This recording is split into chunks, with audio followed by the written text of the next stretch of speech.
Well, as we spent our time last night in an in-depth search of the words of Jesus,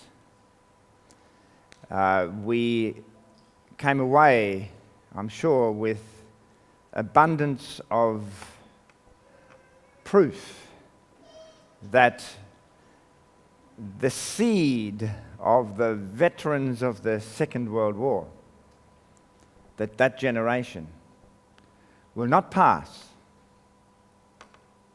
until all things should be fulfilled. And we are confronted with a truth today. We here are confronted with a truth that Jesus specifically addresses us here now. He spoke to the disciples of his time, and he took them through the whole vast lineup of prophecies to our moment now. And let us reflect on his words in Luke chapter 21. We remember how he said, "And lo, I am with you even unto the end of the world." And he's speaking to you, his disciples, in the last days as well. The you embraces his disciples back there and his disciples today. So here today, this morning, Jesus is speaking directly to you and me. And what is he saying? There in verse 32 of Luke 21 to 36. Luke 21, verse 32 to 36. "Verily I say unto you, this generation shall not pass away, till all be fulfilled." He's speaking to you and me. He's saying, this generation shall not pass away till all be fulfilled. "Heaven and earth shall pass away, but my words shall not pass away." What assurance! But now, he is speaking to you and me. And what is he saying? "Take heed to yourselves, lest at any time your hearts be overcharged with surfeiting and drunkenness and the cares of this life, and so that day come upon you unawares." He could not have been saying that to the disciples back there. This is speaking to us directly now, because he said this generation will not pass away. And this generation is living in a time in which you become giddy. When a person is drunk, what are they? Giddy. With profusion, with surfeiting, and in having all this wealth, we are surrounded with so much more than the people in Africa. I was there. I can testify of it. They don't have when I was having a conference like this, it was on the back of a cow stable with Hessian bags over the top. Here we are, look at this. Surfeiting, plenty, no shortage of food, no shortage of money. But to gain all that, cares of this life. And Jesus is saying, take heed to yourselves that your heart is not overcharged, so that day come upon you unawares. For as a snare shall it come on all them that dwell on the face of the whole earth. Watch ye therefore, and pray always, that you may be accounted worthy to escape all these things that shall come to pass, and to stand before the Son of Man. I thrill with the personal application of the words of these that are written here upon us today. Are we taking it in? Jesus is speaking to you and me.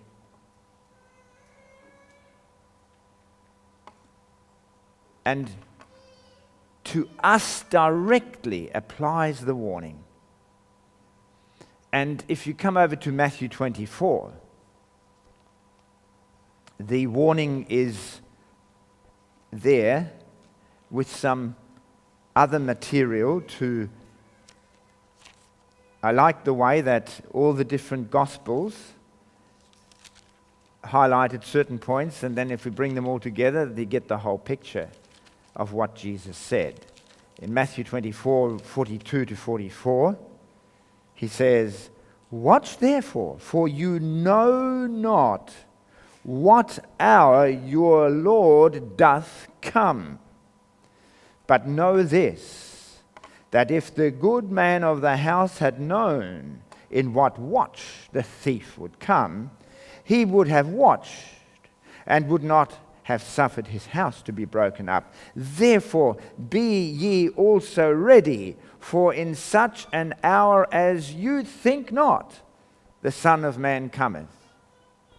For Jesus to have said, "This generation shall not pass," he didn't give you the day and hour, did he? He just said, in this generation it will happen. And to this generation he is saying, take heed to yourself, because it's going to happen like a thief. And as we continue to proceed, we'll see what is meant with the thief coming. And it's unexpected, because we are in danger of becoming preoccupied with all sorts of things that we are living in at the present time, which would render us unconscious when the real thing happens. And what is the real thing? This is for us to continue to appreciate. So, if we come over to Matthew 24, verse 42 to 44, which we had just read, and come over to Revelation 16, verse 15, where this warning of being caught unawares is qualified. Revelation 16, verse 15, he is speaking here. The same Jesus is speaking through John the Revelator, and he's saying in verse 15, in the reference to Armageddon, he says in verse 15, "Behold, I come as a thief. Blessed is he that watcheth and keepeth his garments, lest he walk naked, and they see his shame." And that was couched in between verse 14 and 16, which spoke of Armageddon, which is an event that will catch them by surprise. And Armageddon isn't the literal coming of Jesus in the clouds. And this is the qualification, and we will continue to appreciate what is meant here, that we may know the actual meaning and be in tune with the events that will catch us unawares if we are not watching. Watching by the study of God's word in prophecy. Why are we most in danger? And I passed that all across you last night, that for so long the preaching has been the coming of Jesus, the coming of Jesus, the coming of Jesus. Through the watches, one has passed away, and another watch, and now another watch, and people begin to become not only overwhelmed with the surfeiting and drunkenness, but with an appreciation of, well, it's been, our forefathers have died. Maybe the same thing will happen to us. This is exactly what we read in Matthew 24, 48 to 50, where the servant who has been preaching the coming of Jesus, the Advent servant, says in his heart, my Lord delayeth his coming. Are we any less in danger for doing that? That's what Jesus is warning us about. So, as we were reading there in, let's go back to Matthew 24, and the words of Jesus in reference to the fig tree, which we know now is definitely the Jewish nation, shooting again with all the other nations ever since 1948.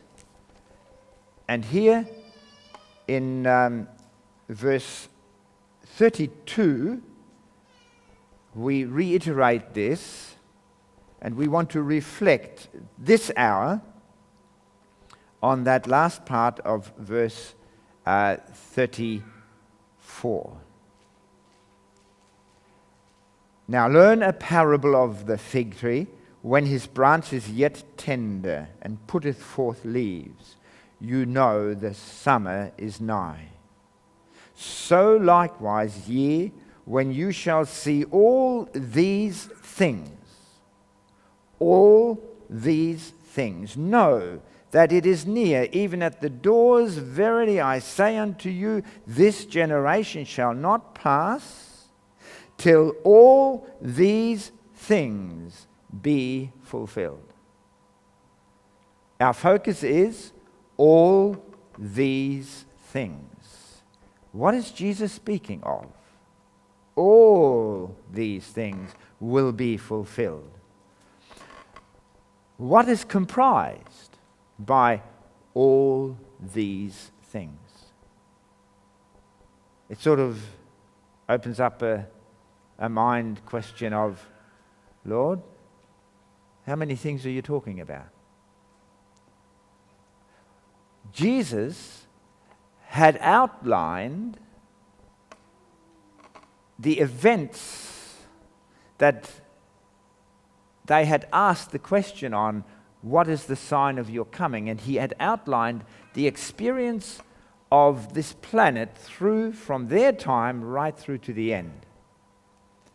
And as you look at this, you actually discover that he makes three overviews throughout Matthew 24. The first overview starts from verse 3 to 14. There he starts off in verse 4. Jesus answered, take heed that no man deceive you, for many shall come in my name, saying, I am Christ, and shall deceive many. And you shall hear of wars and rumors of wars. See that you be not troubled, for all these things must come to pass, but the end is not yet. He is telling them the Roman Empire is going to be conquered by wars and rumors of wars. And that's the fall of the Western Roman Empire and the fall of the Eastern Roman Empire. Wars and rumors of wars, right through from that time onwards. But it's not the end yet. Just because you see the Roman Empire falling, don't worry. It's not the end yet. He's giving an overview. And then he goes on to say, for nation shall rise against nation, and kingdom against kingdom. There shall be famines and pestilences, earthquakes in diverse places. All these things are the beginning of sorrows. Then shall they deliver you up to be afflicted, and shall kill you, and you shall be hated of all nations for my name's sake. Isn't that the dark ages he's talking about? Yeah, it's so specific today we can understand what he's talking about. And then shall many be offended, and shall betray one another, and shall hate one another. And then many false prophets shall rise, and shall deceive many. False prophets, false teachers, many different churches. And he comes right to the very end. He says, and because iniquity shall abound, the love of many shall wax cold. But he that shall endure unto the end, the same shall be saved. And this gospel of the kingdom shall be preached in all the world for a witness unto all nations, and then shall the end come. Can you see what he's just done? He's just done a sweeping presentation of events from his time to the very end. And then he goes back in verse 15. And he refers to the event that was to take place soon after he had left. When you therefore shall see the abomination of desolation spoken of by Daniel the prophet stand in the holy place, whoso readeth, let him understand. Then let them which be in Judea flee to the mountains. And what's he talking about? He's talking about Cestus and Titus coming with the armies of Rome to surround Jerusalem.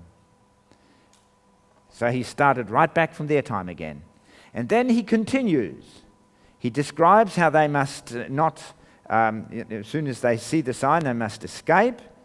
And then he goes on in verse 20 to 21, but pray ye that your flight be not in the winter, neither on the Sabbath days, for then shall be great tribulation, such as was not since the beginning of the world to this time, no, nor ever shall be, and except those days should be shortened, there should no flesh be saved, but for the elect's sake those days shall be shortened.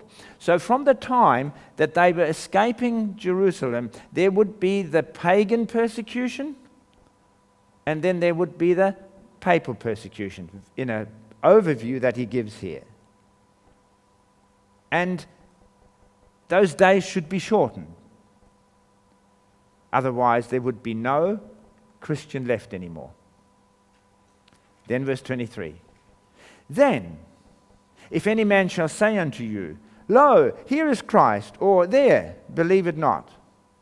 For there shall arise false Christs and false prophets, and shall show great signs and wonders, insomuch that if it were possible, they will deceive the very elect. And he's describing there, after the terrible time of tribulation, after 1798, there would be the rising of many false churches. Isn't that exactly what happened? You had the rising at the very time of the Advent message, you had the rising of the Latter-day Saints, false prophets. And then the Christadelphians. Then the falling of all the Protestant churches. They all became false prophets. He's describing it all. And those who would come along and say, here is Christ and there is Christ. And that term, here is Christ or there is Christ, does not mean Jesus is here, coming. It is, Jesus is among us. Jesus is the head of the church. And we have Christ here. Come here to us. Or come here to us. The head of the church is Christ. And we are the church. Christ is the body. We are the body. He is the head. We are, come to us. This is what these churches are all doing. These are the warnings Jesus gives. And then he says, wherefore, if they shall say unto you, behold, he is in the desert, go not forth. Behold, he is in the secret chambers, believe it not. For as lightning cometh out of the east, and shineth even unto the west, so shall also the coming of the Son of Man be. And there he again has finished the overview, the second overview. Then he goes back again to the time of tribulation, where he says in verse 29, immediately after the tribulation of those days shall the sun be darkened, and the moon shall not give her light, and the stars shall fall from heaven, and the powers of the heavens shall be shaken. And then shall appear the sign of the Son of Man in heaven, and then shall all the tribes of the earth mourn, and they shall see the Son of Man coming in the clouds of heaven with power and great glory, and he shall send his angels with a great trumpet, sound of a trumpet, and they shall gather together his elect from the four winds, from one end of heaven to the other. And there is another overview. So 3 overviews. And now we want to prepare our mind for the rest of the studies that we're going to have here. Because Jesus said all the things that he had just communicated with them in the overview, he then said in verse 32 and 33 and 34 we were reading before, that that this generation shall not pass until all these things shall be fulfilled. Now, follow very carefully here, because all the things that he had delineated would come to their final fulfillment, all of them, in their line, to the very end, as he had gone over it and over it and over it again. Just to help those that are living in this last generation to go over the material and examine closely. If you are watching, you will know. And what is he pointing at in these prophecies that need fulfillment? Well, if you look at Matthew chapter 24, verse 7, the second part, you will read there something about some things that need fulfilling.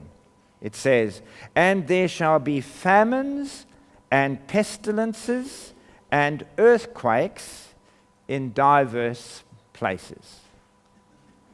What kind of things are here being addressed? What area of events are these? Are they not the things of nature? And that was verse 7 of Matthew 24. Matthew 24, verse 7, the last part. That's things in nature that had to be fulfilled. And then if we go back to verse 29 to 30, is there not the same things that he is pointing at? Matthew 24, verse 29. "Immediately after the tribulation of those days shall the sun be darkened, and the moon shall not give her light, and the stars shall fall from heaven, and the powers of the heavens shall be shaken." Now, what is addressed here? Again, things of nature. So there it is in verse 30. Matthew 24, verse 30. The things of nature he pointed at and said these need to be fulfilled. And while we're on nature, the same Jesus who is speaking in Matthew 24 was speaking in Revelation. And where in Revelation do you have other details on nature? Yes, the seven seals. Revelation chapter 6, verses 12 to 17. There you have descriptions in nature in the seven seals. Revelation 6,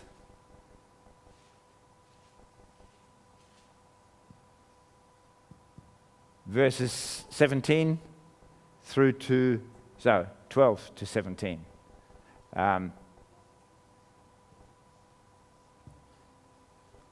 The events in nature, let's just quickly read them there.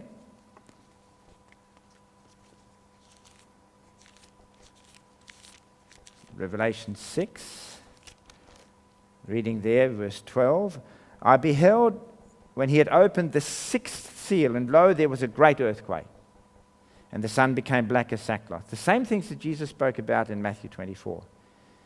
And right through to verse 17, that things in nature would take place. The mountains and the rocks should fall on them at the coming of Jesus. Then if you turn also to Revelation 8, verse 1, when he had opened the seventh seal, there was silence in heaven about a space of half an hour. And these are the seals that deal with the events in reference to what happens around us in nature. Then if we come back to Matthew 24, and we read verses 10 and 12 in his overview there, what do we see here that is to take place? In verse 10 and 12 of Matthew 24, and then shall many be offended, and shall betray one another, and shall hate one another. What's this? What's this? Is this not social problems? And if we read verse 12, and because iniquity shall abound, the love of many shall grow cold. So here we have Matthew 24, verse 10 and verse 12. Social problems among the people. Domestic problems. Then we read verses 4 and 5 of Matthew 24. And Jesus said unto them, take heed that no man deceive you. For many shall come in my name, saying, I am Christ, and shall deceive many. What arena is this on? The religious arena. We read verse 9. And then shall they deliver you up to be afflicted, and shall kill you, and you shall be hated for all nations for my name's sake. Religious material will cause hatred. Verse 11 to 14, many false prophets shall arise and deceive many. That's religious. And because iniquity shall abound, the love of many shall wax cold. But he that shall endure unto the end, the same shall be saved. And this gospel of the kingdom shall be preached in all the world for a witness unto all nations, and then shall the end come. So here is the description of events in the religious world. So we read it there from where we read it in verses, this is still Matthew 24, verses 4 and 5 and 9 and 11 to 14. And then if you go to verses 21 through to 28, you've got greater detail of religious material that, and on the religious arena. For then shall be great tribulation, such as was not from the beginning of the world. What was the tribulation? The tribulation of the persecution under the papal attack upon God's faithful people, whom they regarded as heretics. And so then, as that period had passed away, the religious problem continues under false prophets and false teachers right through to verse 28. And looking at the religious factor in Matthew 24, but also in Revelation, what are the prophecies that detail the religious experiences? Is it not the seven churches of Revelation chapter 2 and 3?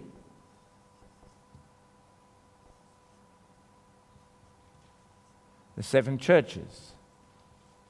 That is religious prophecy.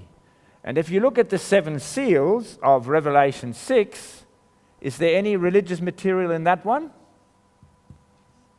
You go to verses 1 through to 11, and what do you read there about the prophecies there in the seals? The four horsemen, which is the story of the church in its demise. First it starts with a pure white horse, and it ends up with a deathly one. This is the religious material. Then we go to Matthew 24, verse 6 and 7. It says, and you shall hear of wars and rumors of wars. See that you be not troubled. What arena is this one in? wars and rumors of wars. There you have the political arena. For nation shall rise against nation, and kingdom against kingdom, and there shall be famines and pestilences and earthquakes in diverse places. So that is the political arena that Jesus addresses. That's verses 6 and 7.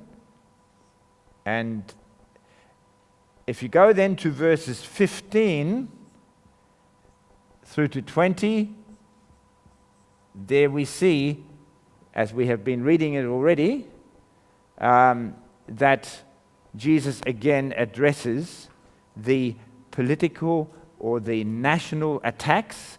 First of all, the abomination of desolation spoken of by Daniel, which was the Romans attacking Jerusalem.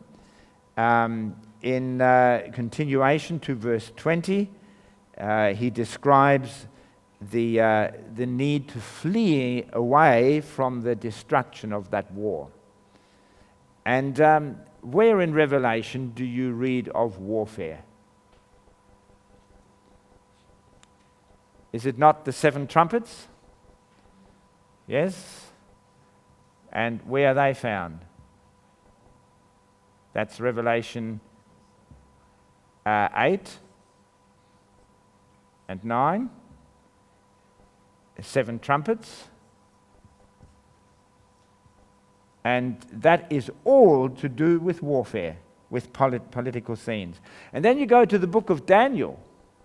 And in Daniel chapter 2, you've got nations interacting with one another and wars, the rising and fall of the empires. That's also in Daniel 7 and 8 and 11 and 12.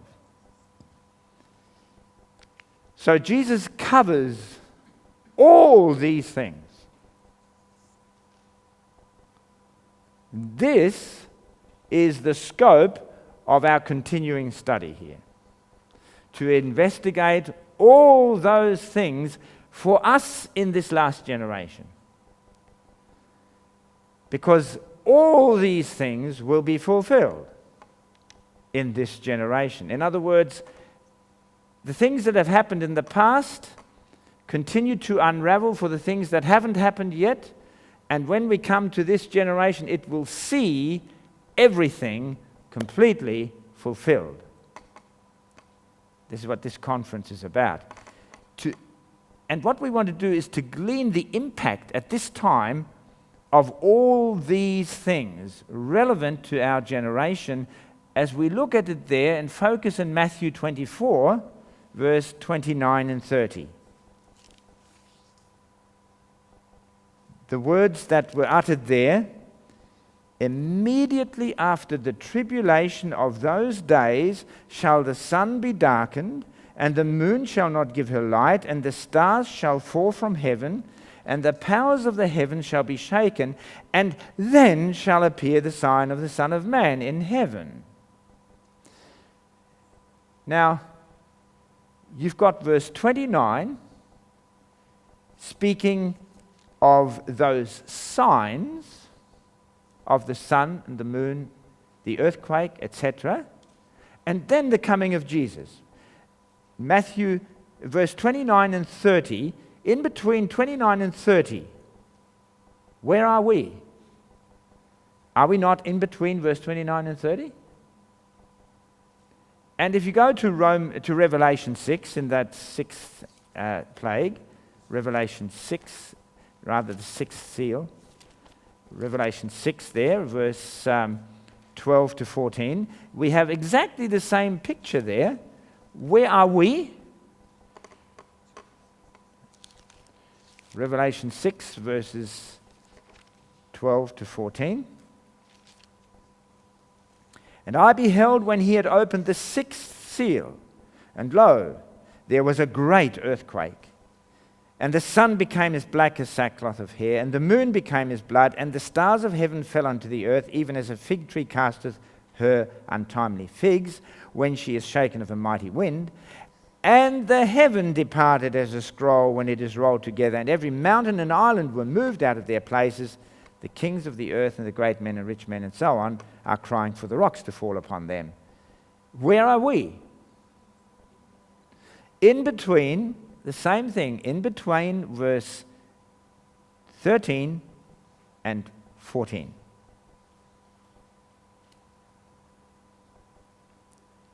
The earthquake. If you want to read the detail, Great Controversy, page 304 to 305, the Great Lisbon Earthquake, 1755. The Dark Day, in Great Controversy, page 306, 1780. And finally, the Falling of the Stars, in Great Controversy 33 to 334, 1833. After those signs, what was the next event according to this? The coming of Jesus. You know, I'm going to read you a statement at the very end that is so serious that people are thinking, well, the stars fell and we thought that that was a sign, but Jesus didn't come. Here it tells us Jesus came straight after that. And they are coming up with the idea that this will happen again. That's being taught. Anybody heard that? Yeah? That's being taught. What are they doing? They are taking things that have been fulfilled in their period of time at the right time and reapplying it for the future. And I'll read you that statement that Sister White warns against that. The fact is that if we do this, we will miss the importance that lies in our research in between those two texts, Matthew 24, 29 and 30. What happens in between? Or Revelation 6, 12, 13 and 14. What happens between there? There are other prophecies.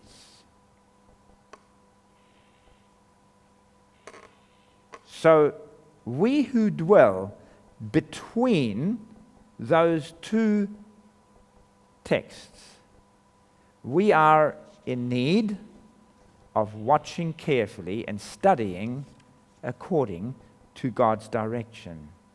Is there prophetic detail that is to be fulfilled in between those two texts? That apparent void between 1833 and 2011. So many people are not clear as to the lineup. Well, if we come back to what we read there in Luke 21, let's go back to Luke 21, and there Jesus gave us, in that same prophecy which Luke picked up, which Matthew didn't pick up, which we touched on last night. And he gives a very small summary of the in-between bits there. Let's just go to Luke 21 again and read there. He says in verse 25, "And there shall be signs in the sun and in the moon and in the stars, and upon the earth distress of nations." He goes into a bit of summary here. After the sun and the moon and the stars, upon the earth distress of nations with perplexity, the sea and the waves roaring. And you saw it last night. Sister White was shown that after the Second World War, verse 26, men's hearts fading and for fear, for looking after those things which are coming on the earth, for the powers of the heaven shall be shaken. And then, verse 27, you shall see the Son of Man. So Jesus did not leave that untouched, that in between those two texts. He brought it out there, but he went into detail in the book of Revelation. And the detail between let's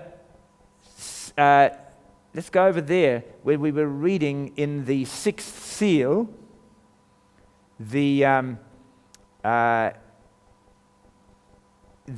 signs in the sun and the moon and the stars and the earthquake, and then the coming of Jesus.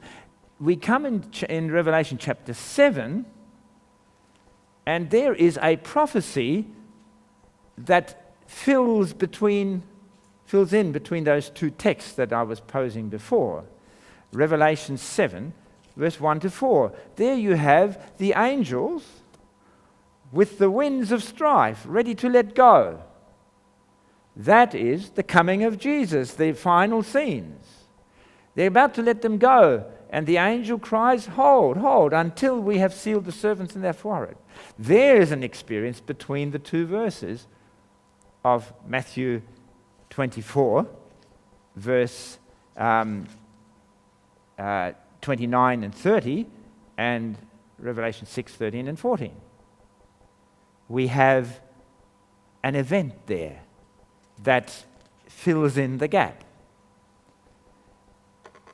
What other events in prophecy point to the in between those two texts? 1833 and after, before the coming of Jesus. Jesus hasn't come now, 2011, so there's some more prophecy. Well, if you read Revelation 10, verses 1 to 11, you read there about the book that was in the hand of the angel, and John was told to go and eat the book. The book that was closed but now is open. What's that all about? The book of Daniel had to be read and understood, because the book of Daniel in chapter 12 was closed until the time of the end. So yes, indeed, there is a prophecy that tells us that we must study the books of Daniel and Revelation. Interesting, isn't it? By Uriah Smith. People don't want to do that. They think that what the pioneers had established in their lineup of prophecy is not important. But that's the fill-in bit between those two verses. Then comes Revelation 3, verses 7 to 22. What is that talking about there? Philadelphia and Laodicea. When was the beginning of the Philadelphian period? 1833. So that's after the stars fell. There is a prophecy that deals with the in-between. Philadelphia and Laodicea, a huge field of study. And then comes Revelation 14, verses 6 to 20. What do you find there? The three angels' messages. When did the first angel's message commence preaching? 1833, and through to 1844, 48, when the third angel came into being. That's the in-between bit. All these things. Can you see what Jesus is saying? And then Revelation 18, 1 to 8. Is that also? When did the Revelation 18 angel commence? 1888. And there it goes all into the detail of the work of this angel. All these things. Between those two verses. Then Matthew 24, 45 to 51, the faithful servant and the unfaithful servant. There's also the events in between. That needs to be understood. And then you go to the 10 virgin story in Matthew 25. There Jesus fills in the in-between bit. In the midnight cry, and all that was to take place, and the 10 virgins, and the 5 wise, and the 5 foolish, and the faithful preachers preaching, behold, the bridegroom cometh, go ye out to meet him. A prophecy that needs to be understood. And we come over to Joel chapter 2. Joel chapter 2 and verses 28 to 29.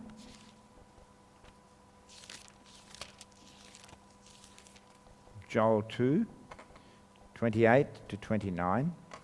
And it shall come to pass afterward that I will pour out my spirit upon all flesh, And your sons and daughters shall prophesy, your old men shall dream dreams, your young men shall see visions.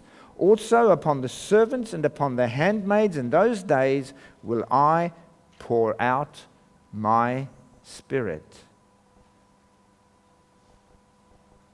So is this something that happened between 1833 to 2011? Absolutely. Another prophecy, the outpouring of the latter rain. And then Revelation 11, verses 15 to 19. What is recorded there? The seventh trumpet. And when is the seventh trumpet relevant, according to that prophecy? When is that relevant? 1833 to 1844 was the announcement of the opening into the most holy place. And there in that seventh trumpet, it actually tells you. Let's just read that one. Revelation 11, 15 to 19. And it identifies the warfare in that seventh trumpet and what is to take place during that warfare period in between those two texts that we cited in the beginning. So Revelation there, chapter 11, reading verses 15 to 19. And the seventh angel sounded, and there were great voices in heaven saying, the kingdoms of this world are become the kingdoms of our Lord and of his Christ, and he shall reign forever. And then there is the interlude with the 24 elders praising the Lord, verse 18. And the nations were angry, and thy wrath is come, and the time of the dead that they should be judged, that thou shouldest give reward unto thy servants the prophets, and to the saints and them that fear thy name, small and great, and shouldest destroy them which destroy the earth. And the temple of God was opened in heaven, and there was seen in his temple the ark of his testament. And there were lightnings and voices and thunderings and an earthquake and great hail. When was the temple opened in heaven so that you could see into the most holy place? 1844. And there were indeed, ever since that time. Why were the angels called upon to hold back the winds of strife in 1848? Because a war was going to break out. And God's people were not yet all sealed. So that war was about to break out, and then the angels prevented it from happening, and it was for no reason at all, it didn't happen. And then came the First World War, and it did happen, but again, it was held back. And then came the Second World War, as we've already cited. So here you have the seventh trumpet with the interactivity of Christ. Because if you read it there in Daniel chapter, let's go there to Daniel chapter 7, and where we had read in the seventh trumpet, the kingdoms of this world shall become the kingdom of Christ. Here it is, when he comes to the Ancient of Days, Daniel chapter 7, verse 13 and 14. I saw in the night vision, and behold, one like the Son of Man came with the clouds of heaven, and came to the Ancient of Days, and they brought him near before him.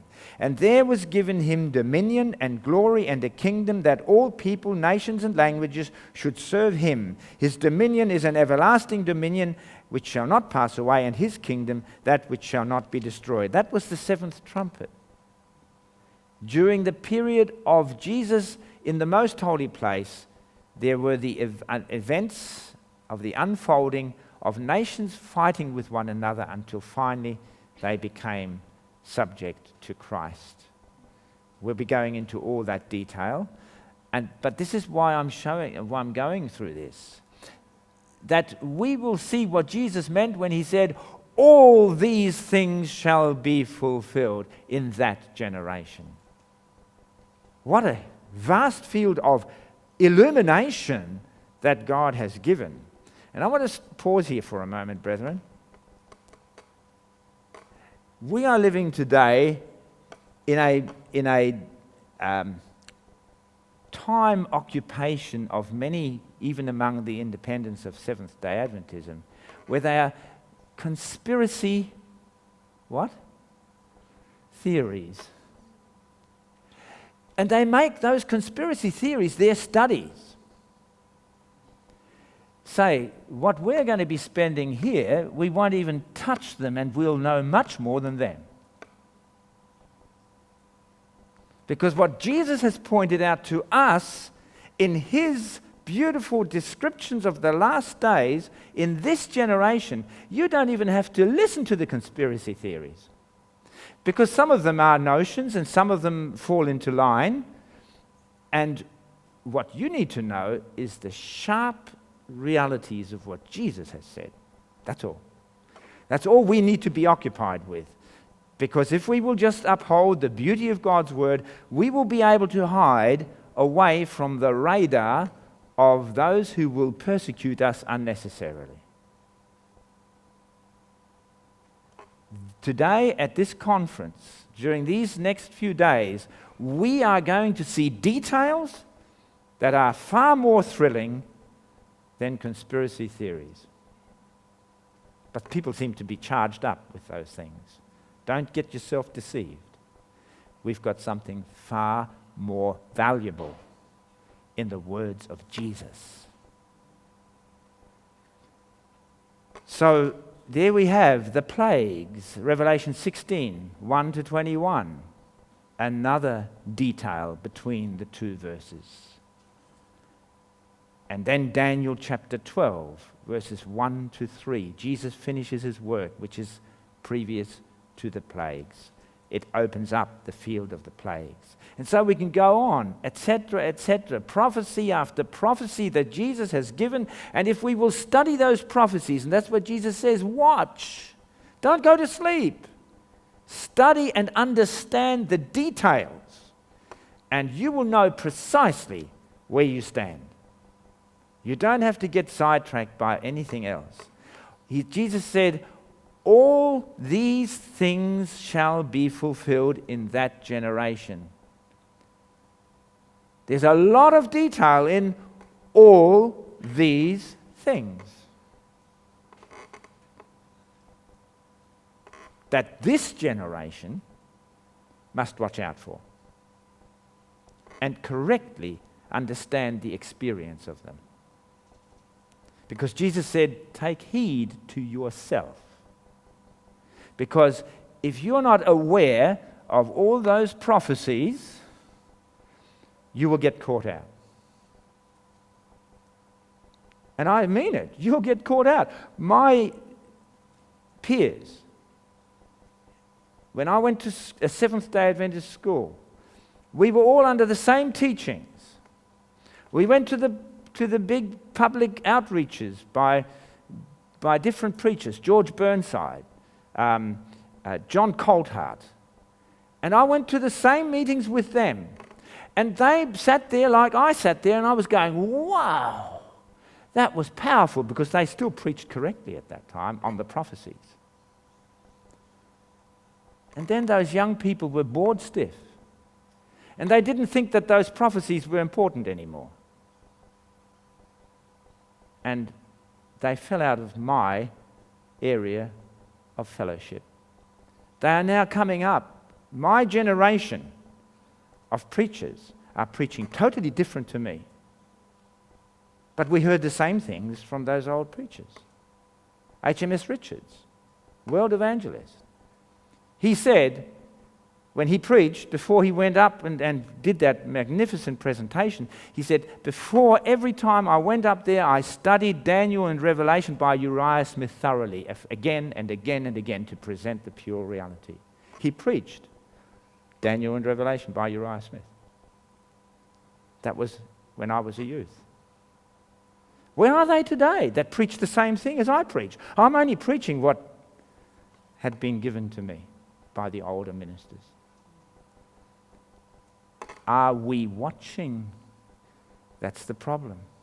The people have lost the zeal to study those solid prophetic studies. It takes a lot of concentration. And one Seventh-day Adventist minister actually said, when his son came to him after we had studied, he said, "Wow, Daniel chapter 11 is so interesting." And the father said to him, "Don't worry about that. It's important to follow Jesus. That's not so important." He said, "But Dad, I found Jesus in Daniel chapter 11. These are the problems that we face today. People don't see Jesus anymore in the prophecies. The prophecies are just information of politics and religious arguments and social arguments and problems. What do we want to worry about them for? Jesus is going to save us from all that. Will he if we're not watching? The reality is we won't. And this is the sad story, that the warning of Jesus has been ignored when he said, "Be careful, take heed to yourself, watch therefore." Watch what? Watch the events in harmony with what I have been talking about. That's what you are to watch. And people haven't been doing that. And I found it was so necessary for me to study and keep my mind alert to watching all these prophecies as they were fulfilling around me. And while other people are getting all excited about all sorts of things, I'm standing there going, what are they getting excited about that for when here is something to get excited about? Jesus. Could it be that this generation is riding along blissfully ignorant and not heeding Christ's urgent warning? That while they are occupied with all these conspiracy theories, etc., new ideas that they think is so important, that while they are saying that and looking to the future, they don't realize what's happening right under their nose. And what's happening right under their nose that they would be missing out on. What did Jesus mean when he said, "It will come upon you as a thief"? What did he mean? I'm going to read it to you from the testimony of Jesus in Testimony Volume 2, page 190. What did he mean? Here it is. What time is here referred to when he said, "Watch ye therefore, for you know not when the master of the house cometh, at even or at midnight or at the cock crowing"? What time is this talking about? Not the revelation of Christ in the clouds, or not in the revelation of Christ in the clouds of heaven to find a people asleep. He's not talking about that. No, but to his return from his ministration in the most holy place of the heavenly sanctuary, when he lays off his priestly attire and clothes himself with garments of vengeance. And when the mandate goes forth, "He that is unjust, let him be unjust still, and he which is filthy, let him be filthy still, and he that is righteous, let him be righteous still, and he that is holy, let him be holy still." What are the people doing if they're concentrating on all those other things and not concentrating on this? When Jesus finishes his work in the most holy place, they will not be holy. That's the importance of the prophecy, not just merely to be able to say, look what's happening, and this and that and the other thing, and meanwhile, we're not doing what we should be doing. When Jesus ceases to plead for man, the cases of all are forever decided. This is the time of reckoning with his servants. To those who have neglected the preparation of purity and holiness, which fits them to be waiting ones to welcome their Lord, the sun sets in gloom and darkness and rises not again. Probation closes. Christ's intercession ceases in heaven. This time finally comes suddenly upon all, And those who have neglected to purify their souls by obeying the truth are found sleeping, blissfully thinking, it's got to happen yet. No, the latter rain hasn't happened yet. No, the plagues haven't started falling yet. No, everything's fine. And then when all of a sudden they do fall, it's all too late. They cannot purify their souls by obeying the truth anymore. They became weary of waiting and watching. Weary of waiting and watching. They became indifferent in regard to the coming of their master. They longed not for his appearing and thought there was no need of such continued, persevering watching. They had been disappointed in their expectations and might be again. Remember, that's exactly the thing I highlighted. They concluded that there was time enough yet to arouse. So, the last generation, or maybe we'll have another 20 years, maybe. Very dangerous. Very dangerous thinking. Because we must now pay very careful attention to the words of Jesus. You will be overcharged with surfeiting and drunkenness. What did Jesus say about the servant that says in his heart, my Lord delayeth his coming? He was eating and drinking with the drunken. And he didn't even know it. They concluded there was time enough yet to arouse. They would be sure not to lose the opportunity of securing an earthly treasure. It would be safe to get all of this world they could. And in securing this object, they lost all anxiety and interest in the appearing of the Master. They became indifferent and careless, as though his coming were yet in the distance. Isn't that exactly what's happening? But while their interest was buried up in their worldly gains, the work closed in the heavenly sanctuary and they were unprepared. Brothers and sisters, I tremble inside when I see that this is precisely what is happening. And some people think I sometimes get a little bit too heavy in my anxiety for souls. But this is no time to become careless. We are right on the very cusp of the finishing of the work. And if my life is not ready, then I'm lost. Right now, we are in that position. And if I'm not preaching the Word of God as I should, I'm going to be like the servant that says in his heart, my Lord delayeth his coming. Meat in due season is necessary now. And this is what this camp is all about. Brothers and sisters, there's no time to dilly-dally. We are right in not only the last generation, but this last generation is nearly ready to die. People at my age are dying. They die at 50s and 60s, and when I did my nurses training, they were dying. So there's only a few that continued to live. The fact is that we are not waiting for death. We are waiting to be perfect. And the Lord wants to hasten us. He's been holding back those winds of strife too long. So the importance of this conference is very, very extreme, isn't it? That we really know what we should know. And we must see the danger of prophecy misapplied. And I want to conclude with seeing this danger by reading Selected Messages, Book 2.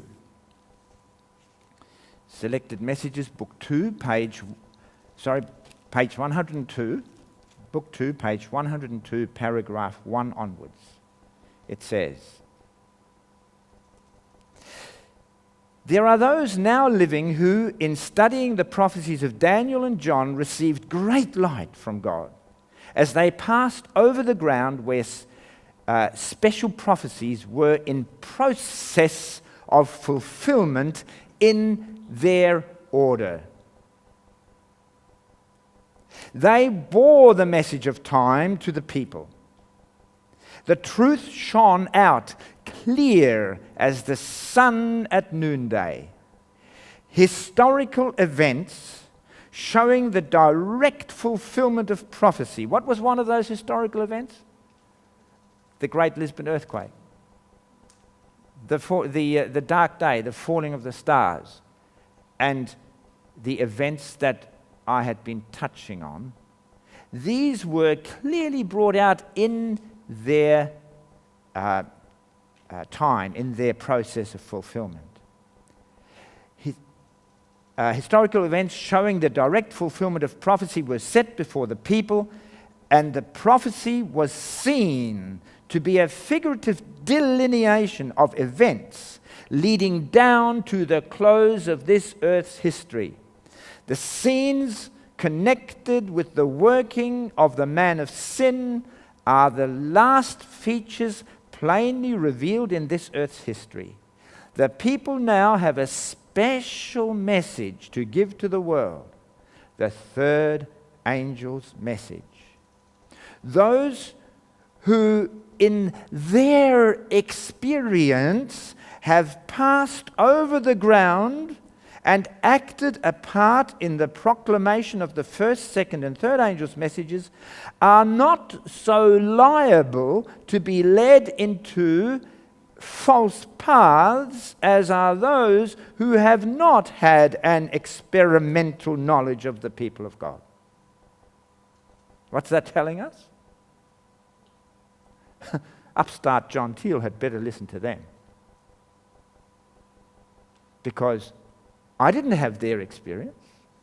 And we are told here, under inspiration, that they are far less liable to err than we in this last generation. There have been one and another who, in studying their Bibles, thought they discovered great light. You know what it's like? Oh, I found something new. I've got to tell everybody. They thought they had discovered great light and new theories. But these have not been correct. How important is to be correct? The Scripture is all true, but by misapplying the Scripture, men arrive at wrong conclusions. We are engaged in a mighty conflict, and it will become more close and determined as we near the final struggle. Is this our concern right now, or are we already in the final struggle? We are already in that which Sister White wrote back there, that they were nearing to. We are in more intense a struggle than they were. We have a sleepless adversary, and he is constantly at work upon human minds, upon your mind, my mind, that have not had a personal experience in the teachings of the people of God for the past 50 years. Oh, there's that past 50 years statement again. Some will take the truth applicable to their time and place it in the future. There we go. That's what you've heard, haven't you? Events applicable to their time and place in the future. Events in the train of prophecy that had their fulfillment away in the past are made future. And thus, by these theories, the faith of some is undermined. From the light that the Lord has been pleased to give me, she's writing to this person, you are in danger of doing the same work, presenting before others truths which have had their place and done their specific work for the time in the history of the faith of the people of God. You recognize these facts in the Bible history as true, but apply them to the future. They have their force still in their proper place, in the chain of events that have made us as a people what we are today. And as such, they are to be presented to those who are in the darkness of error. Don't reapply them. Continue the chain of events to now in this last generation. They didn't know back there, 1948, but they knew all the things that led up to it. And so we are to stay on their platform and then come to 1948 and get the correct connection.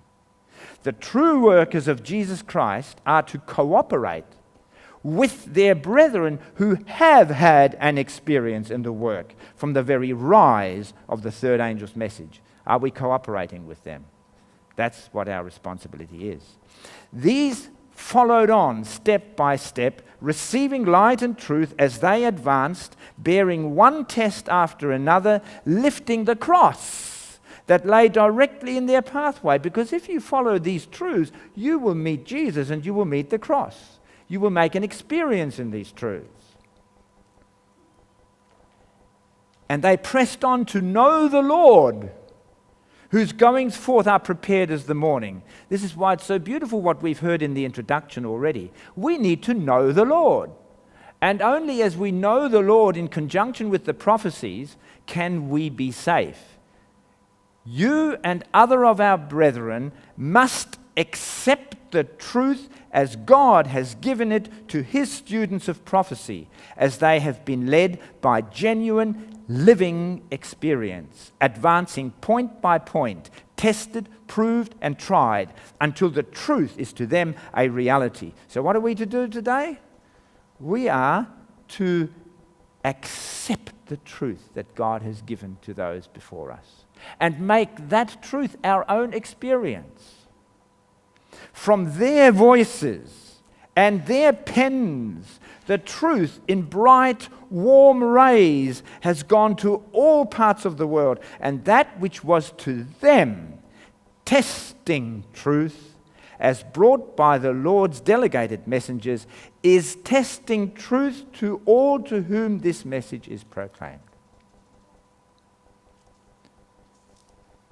So, brethren and sisters, we have a danger to meet, that we do not become in any way dislodged from the experience of our early brethren and sisters in Advent faith. And this is why I labor tenaciously. And I hope and pray we can all labor tenaciously and fulfill the warnings and watch for the warnings continually, what it means when he says that you may be overcharged. With all the conflicts and all the highly charged, intelligent activities of modern man, they're also highly charged. Is everybody under stress? Are you under stress sometimes? Yes, Satan makes sure of that. Look, he is going to throw everything at you and me, so that you become dislodged from the pure focus. He's going to use your relatives to fill you with anxiety and problems, that by you focusing on their problems, you will be dislodged from focusing on that which you should be occupied with, as it says there on page 118 of early writings. This is the third angel is binding in bundles, ready for the heavenly guard. These things should occupy the whole mind, the whole attention. And what is Satan doing? Taking our attention away from all that. So concentrate on the experience and the message of that experience of the early Adventists, and we will understand very emphatically what we are studying here now. May the Lord bless us as we continue to seek to understand these things in experience. We will have a short break, and we can take our chairs and discuss this and enlarge it in our exchange one with another.